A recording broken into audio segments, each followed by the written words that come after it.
Léopold Ier accorda sa grâce à la plupart des 325 condamnés à mort sous son règne, pas au comte Vizard de Beaucarmé, relégué au rang des pires criminels après le meurtre à la nicotine sur la personne de son beau-frère. C'est un article écrit par Marc Mette de Penningen, paru dans Le Soir du 8 août 2018. Le jeune comte Hippolyte Vizard de Beaucarmé, 30 ans, n'avait de noblesse que ce titre que les hasards de l'histoire lui avaient conféré. Les paysans de Bury, où se trouvait le château de Bitremont, flanqué de son pont-levis moyenâgeux, l'appelaient volontiers le sot comte ou le fin fou, tant le travail de la terre auquel il se livrait heurtait les bonnes pratiques agricoles. L'excentrique plantait ses pommes de terre à 5 pieds sous terre. Il semait en août. Ce drôle faisait peindre ses voitures en blanc pour faciliter la réfraction des rayons solaires, singularisant ainsi dans la campagne le passage de ses équipages. Le petit peuple le regardait avec défiance. Dans l'antre de Bitremont, on supputait la commission de plusieurs crimes dans ce mystérieux salon abandonné auquel aurait mené l'escalier des revenants, protégé par une épaisse porte à 5 serrures pour en préserver les secrets. Rien d'étonnant donc si le comte Hippolyte était regardé comme un diable. Jamais encore on ne l'avait vu aller à la messe. Jamais non plus un ministre du culte n'avait été requis par le châtelain pour un office privé à donner dans la chapelle de l'édifice. Dans les 210 maisons que comptait alors Bury, il ne se passait pas un jour sans que les frasques du comte n'animent les veillées. Les anciens se souvenaient du départ pour Java du père du comte, Julien, nommé en 1815 par le roi de Hollande inspecteur général des domaines. Hippolyte était né au cours de la traversée vers l'île.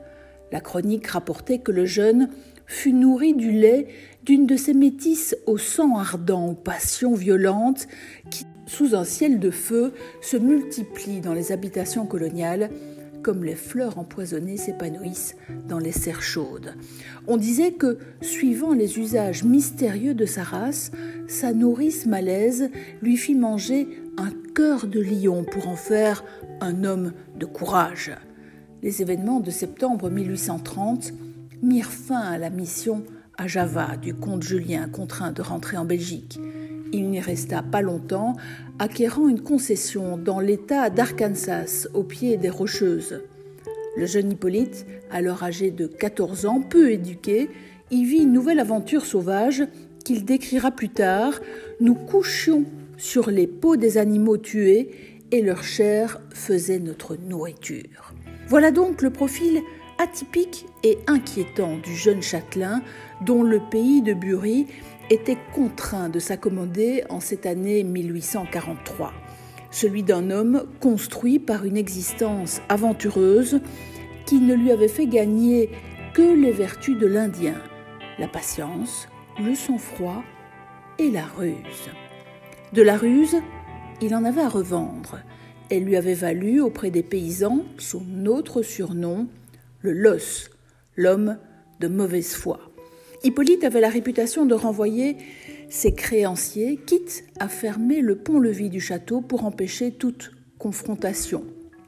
Pour échapper aux réclamations des fournisseurs, il avait l'habitude de demander la quittance, faisant foi de sa dette et tentait de l'escamoter. Son amour d'essence l'inclinait à multiplier dans la campagne les privautés que son rang, croyait-il, l'autorisait à forcer. Il avait surtout l'amour de l'or. Il jeta son dévolu sur une riche héritière de Perruet, Lydie Fougny, fille d'un opulent commerçant qui rêvait d'associer à son nom le titre de comtesse.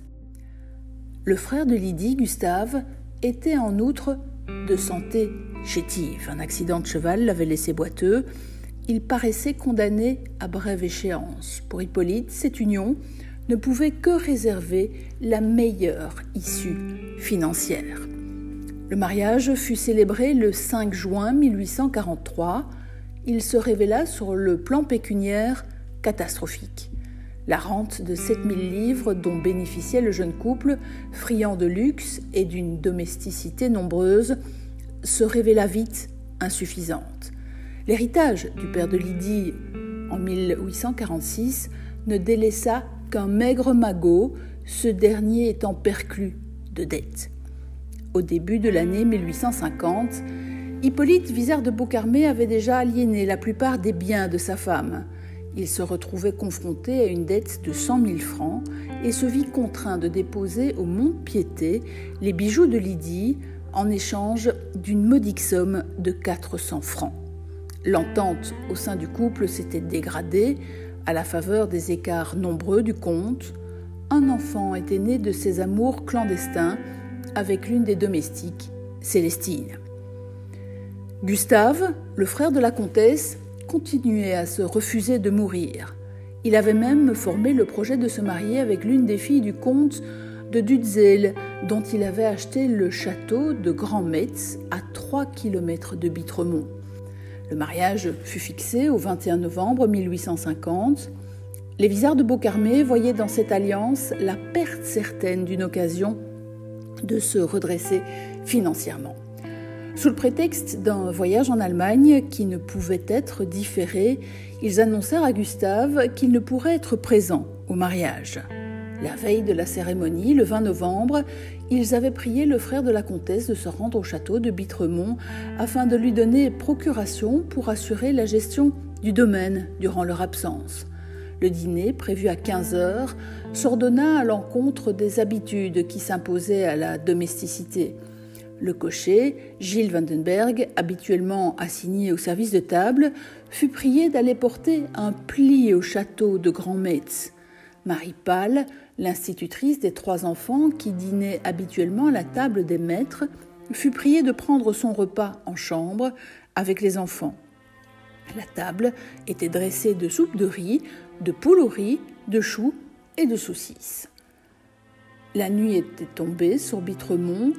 Justine Thibault, l'une des servantes attachées à la garde des enfants, était descendue à la cuisine pour y chercher le lait destiné à Mathilde, Eugénie et Gonzalès. Elle entendit des cris lamentables poussés par Gustave et les échos d'une lourde chute, suivis d'autres échos de désordre violent. La comtesse s'était empressée d'ouvrir la porte de la salle à manger, comme pour y faire le guet. Le médecin de Perruet, le docteur Semet, appelé sur les lieux, ne put que constater la mort de l'infortuné Gustave. Dès son départ, le comte et la comtesse Vizard de Beaucarmé furent pris d'une frénésie qui étonna le petit personnel. Ils s'empressèrent de faire laver les béquilles de Gustave et de les brûler. Un domestique fut chargé de déverser en abondance du vinaigre dans la bouche du mort. Le parquet, taché de sang, fut lavé à grandes eaux et raclé avec du verre avant d'être recouvert d'huile. La comtesse se chargea elle-même de laver les habits du mort et ceux de son mari. Au garde-chasse du château de Bitremont, elle intima l'ordre d'aller au château de Dutzel, où se trouvait la fiancée de Gustave et sa famille. Allez dire à ces coquines que Gustave est mort d'apoplexie. Dans le pays, la rumeur s'était répandue comme une traînée de poudre. Gustave, le frère de la comtesse, avait sans doute été victime d'un empoisonnement. Ne se disait-il pas qu'il avait déjà préféré enterrer de la viande envoyée par son excentrique beau-frère par crainte d'un empoisonnement? Le juge de paix de Perruet, alerté par 4 griffures que présentait le corps de Gustave, alerta le parquet de Tournai, qui ne crut d'abord pas utile, au regard de l'honorabilité de la famille de Beaucarmé, d'accorder foi aux rumeurs d'empoisonnement. Le juge d'instruction Heugbart descendit sur les lieux, accompagné du docteur Joude. Les domestiques du château lui racontèrent les cris entendus, le nettoyage suspect des lieux du crime. Ils avaient, avant de livrer leur témoignage à la justice, pris le conseil du curé de Bury, qui leur avait dit « Dites la vérité, mes enfants, vous damnerez-vous pour un coupable ?» Des documents saisis au château établissaient le désordre financier du comte et de la comtesse. Leur plus grosse créance, tenue par le notaire Cherquefosse, renseignait une dette de 60 000 francs. L'autopsie surtout révéla l'ingestion forcée par Gustave d'un poison un caustique non identifié, sans doute administré de force, comme en témoignaient les traces de coups relevés sur son corps et une langue dont le volume avait doublé. Le comte, lui, portait à la main une profonde blessure infligée par des morsures. De sa bouche se dégageait une odeur de tabac mêlée à celle du vinaigre déversé en abondance par la domesticité sur injonction des maîtres. Hippolyte Vizard de Beaucarmé et son épouse furent incarcérés à la maison d'arrêt de Tournai. Le juge Huguebart avait appris que le comte s'était livré au cours des mois précédents le crime à des distillations étranges. Il s'était rendu sous un faux nom en février 1850 chez le professeur Lopems à l'université de Gand pour se faire enseigner les techniques d'extraction des huiles de plantes et surtout celles issues du tabac dont il s'était fait livrer 40 balles par l'horticulteur Verschaffelt de Gand alors qu'il ne fumait pas. Le 11 mars, il avait acheté ses instruments de distillation au chaudronnier Van de Berg, mais ceux-ci avaient mystérieusement disparu. Le chimiste Stas, désigné par le juge, invita le domestique de Blicky, qui avait assisté le comte dans ses travaux, à humer différents produits dans son laboratoire. Stas lui fit humer un extrait de ses fioles.